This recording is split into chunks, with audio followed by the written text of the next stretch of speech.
महाराष्ट्र के अंदर जो 2026 में चुनाव हुए, जो मुमरा प्रभाग समिति के अंतर्गत प्रभाग नंबर 30 से मेरी बच्ची शहर शेख के खिलाफ लड़ी थी। आपको बता दूं कि चुनाव के बाद में मैंने मुंबई शहर जात वैधता प्रमाण पत्र से मांगनी किया कि आपने ये जात वैधता प्रमाण पत्र किस बेसिस पे दिया, आप मुझे कागज दो। तो उन्होंने मुझे जो है 123 पेज के कागज दिया। उस कागज के ऊपर मालूम पड़ा कि शहर शेख के जो वडील थे, जो पिता थे, उनके सर्टिफिकेट के ऊपर उन लोगों ने वैधता प्रमाण पत्र दिया। जब उसमें हमने देखा कि शहर शेख के पिता का जो सर्टिफिकेट था, जो थाने महानगर पालिका के उप विभाग अधिकारी से प्राप्त किया था, तो हमने उनको कहा कि ये सर्टिफिकेट आपके यहाँ से इशू हुआ है या नहीं। कलेक्टर के जो अंतर्गत में तहसीलदार उप विभाग अधिकारी रहते थे, तो उन्होंने हमें जवाब दिया कि ये जो सर्टिफिकेट है हमारे यहाँ से नहीं बना है, ये विविध एक नमूना जो महाराष्ट्र का सर्टिफिकेट का होता वो है नहीं। ऐसा करके उन्हें मुझे जवाब दिया। मैंने फिर उनको पत्र दिया 17 फरवरी 2026 को कि भाई जब इसका सर्टिफिकेट बाप का नहीं है तो बेटी को कैसा बन सकता है। मुंबई में रहते तो मुंबई थाना में मुमरा में उनके पिता जो है बनवा रहे हैं सर्टिफिकेट, यहाँ से थाना से बेटी को ले रहे मुंबई से। तो उन्होंने हमें कहा कि देखिए आपकी सुनवाई होगी, सामने वाले को बुलाया जाएगा, उसके बाद में हम FIR करने की बात करेंगे।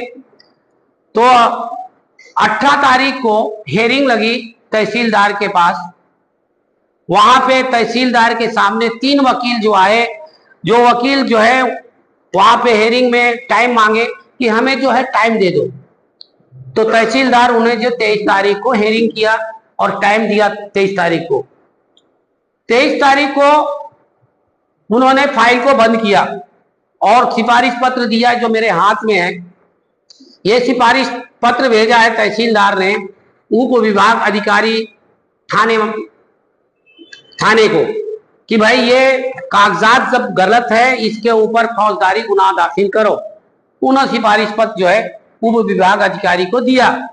तो उसी के साथ साथ में उन्होंने जात पड़ताली समिति मुंबई शहर माहिती उनको भी भेजा गया कि ये गलत तरीके से सर्टिफिकेट मिला है, ये इसको रद्द करो।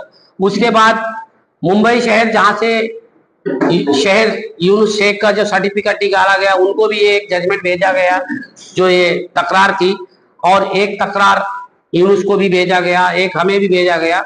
अब इसकी हमें प्रशासन से और उस डिपार्टमेंट से गुजारिश मैं करता हूं आपके न्यूज के माध्यम से, ये गलत लोग जो पूरे महाराष्ट्र में इसी तरह से जो चुनाव लड़ते हैं, ओबीसी की जो फैसिलिटी जिसको मिलती है उसको न मिलकर ऐसे लोग जो राजनीतिक में अपने आप को बहुत बड़ा समझते हैं, पूरे हिंदुस्तान महाराष्ट्र के अंदर जो बोल रहे हैं कि हम कैसे हराया।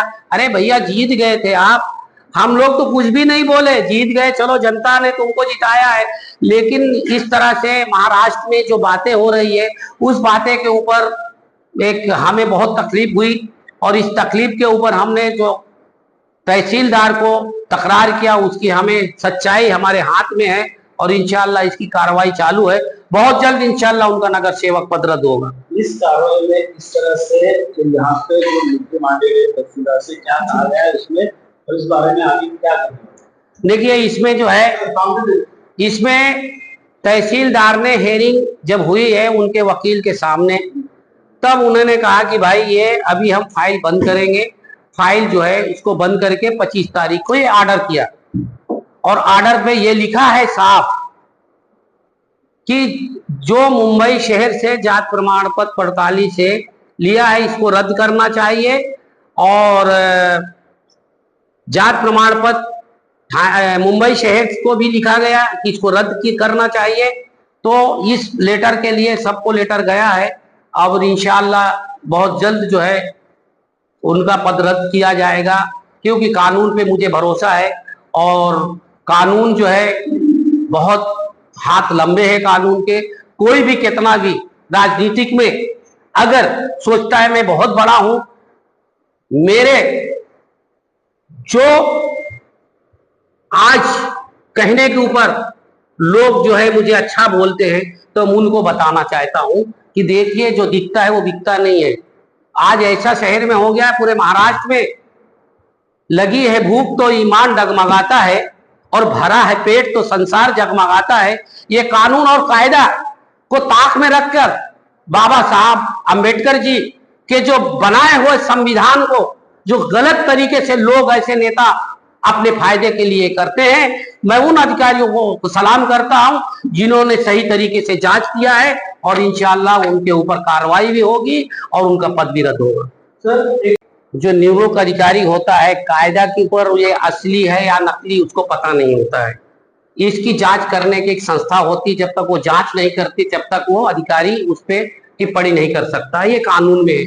लेकिन मैं बता रहा हूं आपके न्यूज के माध्यम से, पूरे महाराष्ट्र में इस वार्ड में जो इलेक्शन हुआ है, इस इलेक्शन के ऊपर हकीकत निवृत्त अधिकारी ने इन लोगों का साथ दिया है, और इनका नाम निर्देशन फॉर्म भी सभी का गलत था, और अधिकारी ने आंख बंद करके इनको वैधता प्रमाण पत्र को भी और इलेक्शन में जो दिए गए नाम निर्देशन फॉर्म उसको भी सही किया है। जबकि कानून के अंतर्गत ये फॉर्म जो है एक्सेप्ट नहीं किया जाता। आपने सही कहा कि उसका काम था, लेकिन वो खुद पूरा गलत किया है, वो पूरा दिख रहा है। इसके लिए हमने आयोग महाराष्ट्र शासन को हमने पत्र दिया है, और इंशाअल्लाह हमें कानून पे भरोसा है, बहुत जल्द इसका फैसला होगा। सर, अभी अगर उनके ऊपर गुनाह दर्ज हो गया तो उसके बाद आगे क्या होगा? मुंब्रा में जहाँ से ये चुनकर आए हैं